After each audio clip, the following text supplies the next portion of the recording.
अस्सलाम वालेकुम क्लास। उम्मीद करती हूँ आप लोग खैरियत से होंगे। आज का जो लेक्चर है वो बहुत ज़्यादा एक्साइटिंग होने वाला है, क्योंकि आज जो हम चीज़ सीखने वाले हैं वो एक अ, मैं बहुत ज़्यादा इजी वे में आपको सिखाने वाली हूँ। क्योंकि आज जो हम करने वाले हैं वो है फॉर्म्स ऑफ वर्ब्स। ठीक है। नॉर्मली जो हम लोग सीखते हैं उसमें ये है कि जो सबसे तीन फॉर्म्स होती हैं। जो सबसे पहले वाली फॉर्म होती है वो है प्रेजेंट की, दूसरी है वो पास्ट, और तीसरी जो यूज़ करते हैं हम पास्ट पार्टिसिपल। और समटाइम्स कुछ लोग यूज़ कर लेते हैं फोर्थ वन, वो होती है प्रेजेंट पार्टिसिपल। ठीक है। लेकिन मैं जो करने वाली हूँ उसमें ये इस तरह का कोई कॉन्सेप्ट नहीं है। हो गया सारा कुछ यही, हेडिंग्स ये होंगी, लेकिन इसका कोई हमें ख़ास फ़ायदा नहीं होता कहीं पे भी, ना एग्जाम्स में हेल्प करते हैं। ये सिर्फ बहुत से बच्चों को कन्फ्यूज़ कर देते हैं। पास्ट और पास्ट पार्टिसिपल के साथ बहुत से लोग मिक्सअप कर देते हैं। मैं जो चीज़ यूज़ करूँगी, मैं जो आपको तरीका बताने लगी हूँ, उसमें जो मैं यूज़ करती हूँ उसमें मैं 5 फॉर्म्स ऑफ वर्ब यूज़ करती हूँ। आप लोग समझेंगे, कहेंगे कि ये 3 से 5 कैसे हो गई, तो ये भी मैं आपको बताऊंगी कि ये कैसे हुई हैं। सबसे पहले जो मैं उनको सबसे पहले उनको नाम दूंगी। वेरी इजी जो नाम है वो फर्स्ट फॉर्म, और इधर छोटी सी लाइन, क्योंकि यहाँ पे थोड़ी बहुत एग्जांपल्स दूंगी। और फिर जो यहाँ पे सेकंड फॉर्म, थर्ड फॉर्म,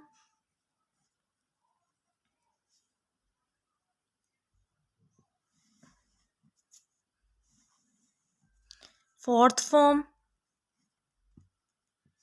और ये फिफ्थ फॉर्म। ठीक है। फर्स्ट फॉर्म, सबसे पहले जो बेस फॉर्म होती है हम उसको यूज़ करेंगे। फॉर एग्जांपल मैं ले रही हूँ कम। कम, ये अगर हम ऊपर वाले के हिसाब से देखें तो ये प्रेजेंट फॉर्म है। ठीक है। और प्रेजेंट फॉर्म ऑफ वर्ब है। जो पास्ट फॉर्म ऑफ वर्ब है उसको मैंने सेकंड फॉर्म का नाम दिया है, उसका है केम। इससे ये होगा कि आपको याद करने में बहुत आसानी होगी, और जब मैं इसको टेंसेस में एलोकेट करूँगी तो वो बहुत ज़्यादा ईजी हो जाएगा आप लोगों के लिए। जो थर्ड फॉर्म है वो फिर कम, और मैं प्रेजेंट पार्टिसिपल को यहाँ पे फोर्थ फॉर्म ले रही हूँ, कमिंग, और फिफ्थ फॉर्म में कम्स आएगा। अब इसके बाद जो मैं दूसरी एग्जांपल ले रही हूँ वो है ब्रिंग। सेकंड फॉर्म में आएगा ब्रॉट, थर्ड फॉर्म में भी ब्रॉट आएगा, फोर्थ फॉर्म में ब्रिंगिंग, मतलब कि प्रेजेंट पार्टिसिपल में, और फिर फिफ्थ फॉर्म में ब्रिंग्स आएगा। आप लोगों ने ये फिफ्थ वाली फॉर्म तो कहीं पे भी नहीं पढ़ी होगी, फोर्थ वाली मोस्टली आप लोगों ने अपने आसपास देखी होगी, लेकिन फिफ्थ वाली फॉर्म आप लोगों को बहुत जल्दी इसका मकसद पता चल जाएगा कि मैंने 5 क्यों बनाई है। उसके बाद मैं एक एग्जांपल ले रही हूँ, राइड। सेकंड फॉर्म मतलब कि इसकी पास्ट फॉर्म होगी रोड, और थर्ड फॉर्म होगी रिडन, जिसको हम पास्ट पार्टिसिपल भी कहते हैं। फोर्थ फॉर्म राइडिंग, और फिफ्थ वन जो मैंने खुद से बनाई है वो है राइड्स। अच्छा, इनको सिर्फ प्रेजेंट सिंपल फॉर्म ही कहते हैं, पास्ट सिंपल कहते हैं। मैं आप लोगों को बताती चलूँ। ठीक है।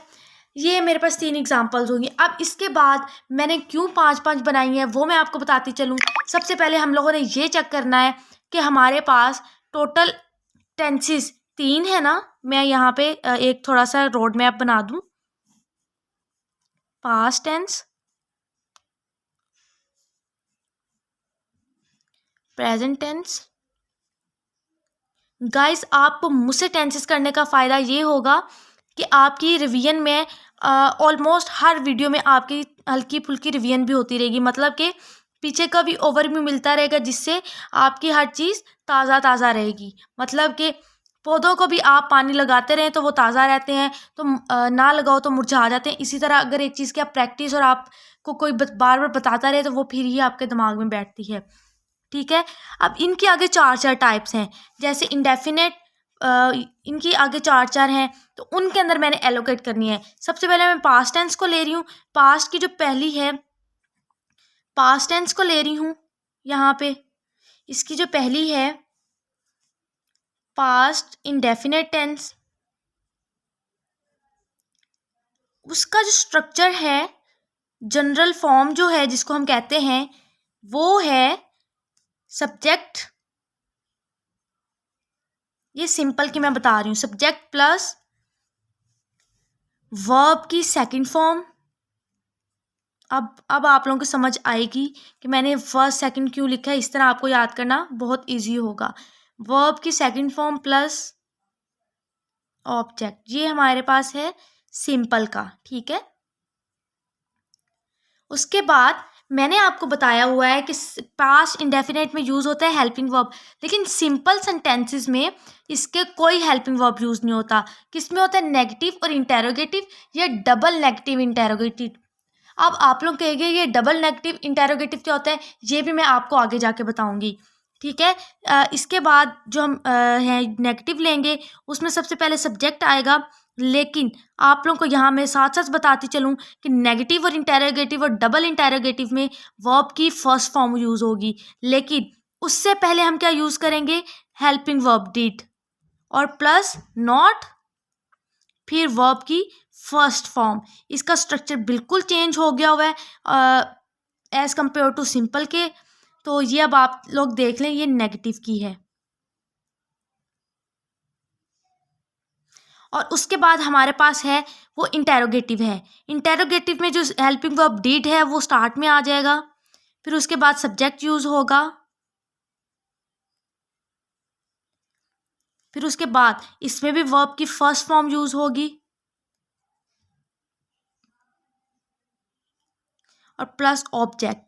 और इसके बाद जो आपने ये, मैं ऊपर एक चीज़ और बताती चलूँ, इन दोनों में खाली सिर्फ फुल स्टॉप आएगा, लेकिन इसके एंड पे क्वेश्चन मार्क आएगा। बहुत से बच्चे इसमें पता सबको होता है लेकिन मिस्टेक कर देते हैं, जिससे ये होता है कि उनकी बंद करते जिससे ये होता है कि उनके मतलब मिस्टेक हो जाती है और वो बिल्कुल क्रॉस हो जाता है, इस सिर्फ एक निशान की वजह से, जिसको क्वेश्चन मार्क की वजह से। उसके बाद मैं करवाने वाली हूँ double negative interrogative. Double negative interrogative किस में कहते हैं? वो वाला सेंटेंस जो नेगेटिव भी हो और इंटेरोगेटिव भी हो। उसमें सबसे पहले हम लोग क्या करते हैं? सबसे पहले हम लोग जो डिड है, मतलब हेल्पिंग वर्ब है, वो स्टार्ट में, फिर सब्जेक्ट यूज़ करते हैं और सब्जेक्ट के बाद हम नॉट यूज़ करते हैं और फिर इसमें भी वर्ब की फर्स्ट फॉर्म यूज़ होगी प्लस ऑब्जेक्ट। इसको हम कहते हैं डबल नेगेटिव इंटेरोगेटिव।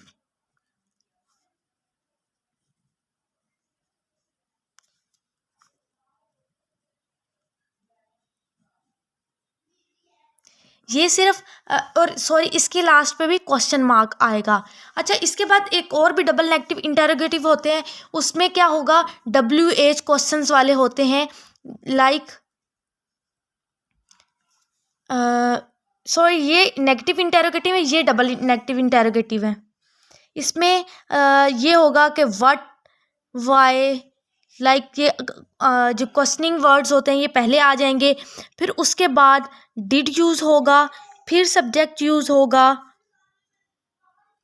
फिर नोट यूज़ होगा, फिर वर्ब की फर्स्ट फॉर्म यूज़ होगी, like otherwise, except, simple sentences, फिर ऑब्जेक्ट यूज़ होगा और इसके लास्ट पे भी क्वेश्चन मार्क। और ये हमारे पास किसका है? डबल नेगेटिव इंटेरोगेटिव का। उम्मीद करती हूँ कि आपको यहाँ तक समझ आ गया होगा। आज का लेक्चर थोड़ा लंबा हो गया है, तो बाकी के मैं कल समझाऊंगी।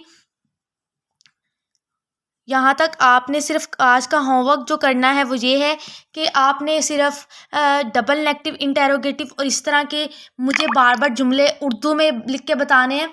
एक मतलब डबल नेगेटिव इंटेरोगेटिव के 5 हों, नेगेटिव इंटेरोगेटिव के 5 हों, ताकि मुझे पता चले कि आप लोग कहाँ तक इसको समझे हैं और आप यहाँ इसको कितना मतलब लेके आगे, मुझे कितनी आप लोगों को समझाने की और ज़रूरत है। अपना बहुत सारा ख्याल रखिएगा। मिलते हैं एक नए लेक्चर में। अल्लाह हाफिज़।